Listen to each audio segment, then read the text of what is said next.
And welcome back to Newsmax Now as we continue our special coverage of the Mueller report that was just released today. Joining us now is the author of the best-selling book, Killing the Deep State, The Fight to Save President Trump, Dr. Jereome Corsi. Dr. Corsi, great to talk to you. One of the more highly contested revelations from this 400-page report is whether or not President Trump obstructed justice. In his report summary release, ahead of the release, Attorney General William Barr claimed that the Mueller team could not decide and left that decision up to him. However, the report revealed that the special counsel's office held back because they wouldn't be able to charge President Trump because of a Justice Department decision that sitting presidents cannot be charged. In your opinion, based on everything you've read and heard over the past 2 years, did the president in any way, shape, or form obstruct justice? I think it'd be a very, very difficult case to bring to court. Because first of all, and I think fundamentally, President Trump allowed Mueller to complete, to Mueller's fulfillment of all his duties and responsibilities, the entire investigation. Trump did not, despite repeated threats and grousing, he did not fire Mueller.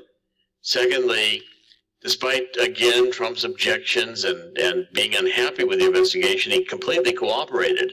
The White House produced an enormous quantity of documentary evidence. The people were allowed to testify freely without interference, and the staff and lawyers backed Trump off in the White House any number of times when his inclinations might have been to do something foolish. So I think it's a very, very difficult case to prove, and there's no underlying crime. It's more like an innocent man who's angry that he's being investigated and protesting, which I think is kind of a normal thing to do.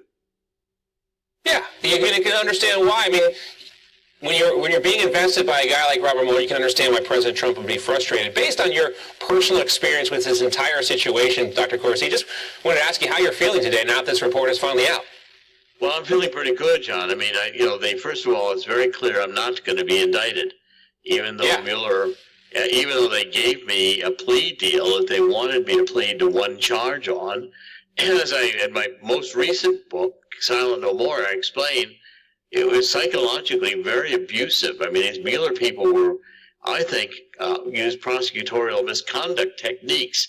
And the way I was questioned, they were desperate to have me make a link between Roger Stone and Julian Assange, which then I think was fundamental, very key to their whole collusion argument, because they were going to argue, and they made it very clear to my attorneys that they believed that Roger Stone was in contact throughout the campaign with Donald Trump, and if I connected Roger Stone to Julian Assange, it would not have been a crime for me, but it would have been the basis of Roger Stone and Donald Trump telling Julian Assange when to release these emails that Assange had on Podesta to do the most harm for Hillary's campaign. It simply didn't happen. And the prosecutors kind of went insane. Like, I figured this out on my own, that Assange had Podesta's emails, and I did not have a contact with Julian Assange or WikiLeaks whatsoever.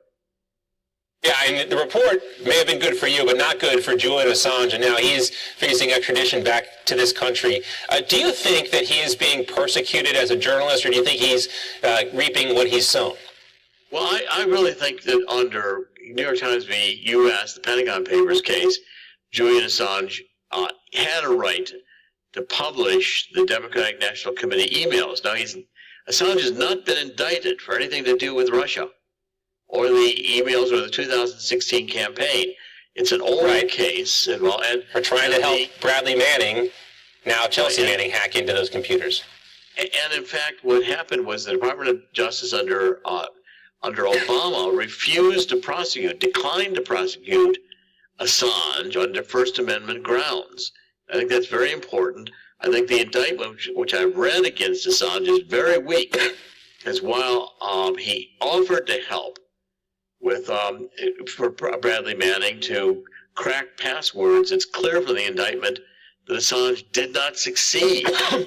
So it also seems like, he seemed, WikiLeaks in the report seemed more than willing to work with the Russians to disseminate this information, which is, I think, a little, concerning for some people. But Dr. Corsi, unfortunately, we've got to go to a commercial break. Love to talk to you more about this in the near future, and I'm sure we'll have another opportunity to do so. But thank you for your time this evening.